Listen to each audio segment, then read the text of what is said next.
17 y que allí estaremos, entre comillas, es lo que dice el presidente Petro. Señor defensor Carlos Camargo, defensor, buenos días. Muy buenos días, Néstor. Un saludo muy especial para la mesa de trabajo y por supuesto para los radioyentes de Blue Radio. Gracias. Que en la mañana de hoy nos escuchan. Defensor, ¿por qué lo desmiente el presidente Petro, que no dice que son 300 y pico, sino solamente 17 municipios con problemas de orden público? Miren, Néstor, nosotros desde la Defensoría venimos haciendo un trabajo riguroso. Esto es un trabajo técnico, esto no es un trabajo de un día para otro, esto es un trabajo que tiene un proceso de construcción y de retroalimentación de más de 3 meses. Nosotros en la Defensoría ni subestimamos ni sobreestimamos la situación. Le presentamos a la opinión pública nacional y a la comunidad internacional unos hechos objetivos, que es el proceso de expansión y de fortalecimiento de los grupos armados ilegales en el territorio. Vemos cómo desde el año inmediatamente anterior a la fecha, cómo han venido creciendo significativamente los grupos armados ilegales. Por poner un ejemplo, vemos cómo las autodefensas gaitanistas de Colombia, Clan del Golfo, vienen con un crecimiento significativo. En la alerta temprana de hace 4 años hacían presencia en 213 municipios del país. Hoy hacen presencia en 392 municipios del país y en 24 departamentos. Ni qué decir del Ejército de Liberación Nacional, las facciones disidentes de la FARC y los grupos de delincuencia organizada. De manera de que esto no admite una contraevidencia. Esto es un hecho notorio, un hecho claro que se viene presentando en el país, que es la expansión de los grupos armados ilegales, donde tienen a la población visiblemente atemorizada y en estado de zozobra. Sí. De manera de que defensor, en la Defensoría nos encargamos es de presentar hechos objetivos. Vale, señor defensor, cuando la Defensoría en este informe, y es cierto, es detallado, habla de diferencia entre riesgo alto y riesgo extremo, en total 300 y pico de municipios, ¿cuál es la diferencia entre unos y otros?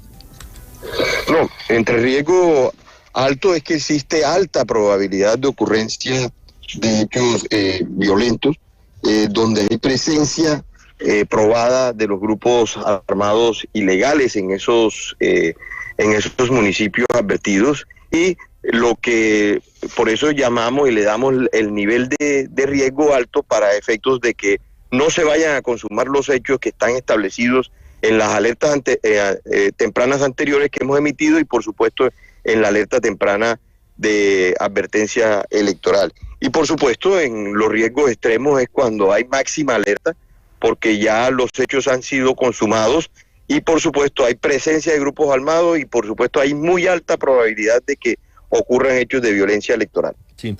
Leo, defensor, en la alerta temprana número 30, que es la que sustenta este comunicado y esta información que ustedes han revelado, una alerta que tiene 23 páginas, es decir, se ha hecho un trabajo sustentado, que hay 6 ciudades capitales de departamento en riesgo extremo de que se cometan atentados o violencia vinculada con las elecciones, incluida Bogotá. ¿Cuáles son los elementos que tienen ustedes y cuáles son las ciudades en las que podría haber ese riesgo extremo de violencia antes de las elecciones? Así nos lo han demostrado, Ricardo, nos lo han demostrado las alertas tempranas que hemos emitido de manera focalizada para esas regiones y esas zonas del país.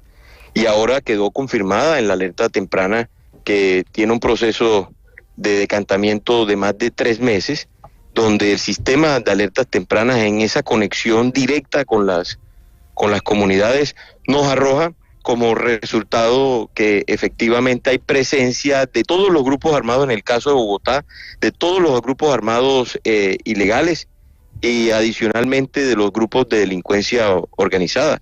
Como lo hemos dicho, existe la presencia del Clan del Golfo, existe la presencia del ELN, de las facciones disidentes de la FARC, de Iván Mordisco y de la Segunda Marquetal y los grupos de delincuencia organizada bajo la figura de la tercerización a través de los paisas y de los boyacos en el caso de la ciudad capital de Bogotá. Hemos llamado también la atención porque de eso se trata la alerta temprana, de anticiparnos, de visibilizar los riesgos para que entre todas las instituciones del Estado, liderado por el jefe del Estado, podemos buscar soluciones, respuestas para lograr mitigar y contener todos estos riesgos que podrían empañar el proceso eleccionario del próximo 29 de octubre. Pero en Bogotá, señor defensor, esa amenaza, esa alerta, ¿en qué se traduce? ¿Frente a qué estamos? ¿Cuál es la circunstancia particular de Bogotá? Existe una preocupación que viene construida, viene formada de tiempo atrás, producto de que hemos demostrado y hemos probado de que efectivamente hay presencia de todos los grupos armados ilegales que tienen como principal combustible el narcotráfico, en particular el microtráfico. Y no solamente en las áreas de los cerros orientales, principalmente en las localidades de los cerros orientales, como Ciudad Bolívar, como Kennedy, como Usme, como el Sumapaz, sino también son un corredor geoestratégico para comunicar a Bogotá con el centro oriente, con el occidente del país, para ellos seguir desarrollando todas las economías ilícitas. Que repito, ya hoy por hoy existe una diversificación de las fuentes del accionar criminal de estos grupos. No solamente el narcotráfico, la minería ilegal, la trata de personas, las extorsiones, sino que también tienen la influencia y han permeado grandes la administración del Estado. Sí, pero defensor, las amenazas, el riesgo se traduce en prohibir votar, obligar a votar por un candidato particular, obligar a candidatos a retirarse de la contienda. ¿En qué consisten esas amenazas a los candidatos o a las elecciones en las regiones? Mire, el informe arroja algo que es muy, muy particular y es importante informar a la opinión pública sobre esto. Hemos dado cuenta de que existen amenazas sobre 92 candidatos, candidaturas y campañas proselitistas en 22 departamentos. Es evidente que a partidos de la oposición, como el mismo partido de gobierno, los grupos armados le impidieron que inscribieran candidatos, por poner un ejemplo, a consejos y alcaldías en muchos departamentos del país. Al Centro Democrático le prohibieron inscribir candidatos en departamentos como Huila, departamentos como el Caquetá y otros departamentos. Observamos el Partido Cambio Radical, les impidieron inscribir candidatos a alcaldías y a corporaciones públicas en departamentos como el Cauca y como el Putumayo. Al mismo pacto histórico, partido de gobierno, le han impedido hacer proselitismo político en áreas donde tiene influencia el Clan del Golfo. De manera de que esto es un llamado, una advertencia a que tomemos medidas, a que haya un copamiento territorial por parte de la institucionalidad del Estado, que haya una recuperación del control social producto de la expansión que han tenido estos grupos armados irregulares. Sí. Defensor, ¿ha tenido usted la oportunidad de hablar con algún alto funcionario del gobierno y con los comandantes de las fuerzas militares sobre este informe grave informe? He tenido en la ruta de la socialización de esta alerta temprana, porque repito, esto no es una alerta temprana que el defensor del pueblo se lo sacó debajo de la manga.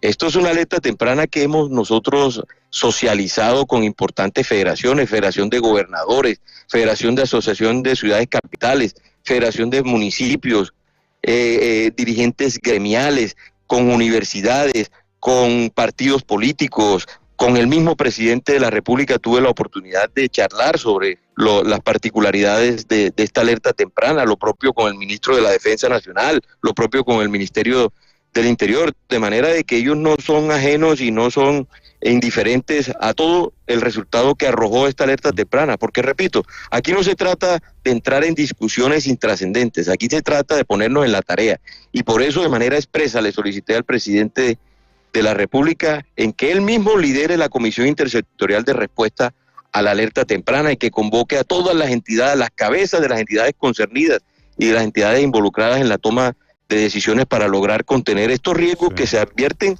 de manera anticipada a 68 días del debate electoral del próximo 29 de octubre. Defensor, le quería hacer la última pregunta. El registrador Vega la semana pasada dijo que de pronto había que suspender las elecciones en Cauca por problemas de orden público. Bueno, se le vino el gobierno encima. ¿Usted cree que estamos, teniendo en cuenta que esto es más de una tercera parte del país en riesgo alto o extremo, usted cree que estamos en ese escenario de pensar en la suspensión de elecciones? Yo lo planteo de otra forma, apreciado Néstor. Yo lo planteo sobre la forma. Yo estoy hoy advirtiendo unos riesgos unos riesgos en materia de amenazas a candidaturas, a candidatos, al certamen electoral como tal. Yo advierto situaciones de reclutamiento forzado, yo advierto situaciones de homicidios individuales y colectivos, yo advierto sobre siembras de minas antipersonales en los territorios, ¿sí? Y llamo la atención y sirvo de caja de resonancia a todas las instituciones, comenzando por el señor presidente de la República, jefe del Estado, a que nos movilicemos, a que nos volquemos como institucionalidad a tomar las decisiones. Ya ante la inminencia del debate electoral del próximo 29 de octubre, tomaremos las decisiones o tomará las decisiones el jefe del Estado si decide suspender o aplazar las elecciones, porque para ello lo que se requiere es en estos momentos es que haya proactividad por parte de toda la institucionalidad y que tomemos decisiones rápidamente, decisiones eficaces y efectivas que permitan contener todos estos riesgos que hemos advertido desde la Defensoría del Pueblo, no de ahora, lo hemos venido advirtiendo de tiempo atrás. Se llaman alertas tempranas, es un informe de la Defensoría del Pueblo que habla de una tercera parte, casi 400 municipios del país en riesgo, en Bogotá, Ciudad Bolívar, Usme, Sumapaz y Kennedy. 7:30 a.m. Señor defensor Carlos Camargo, gracias por acompañarnos, gracias por la explicación, feliz día. Feliz día para todos, un saludo a toda la audiencia de Blue Radio. Estás escuchando Blue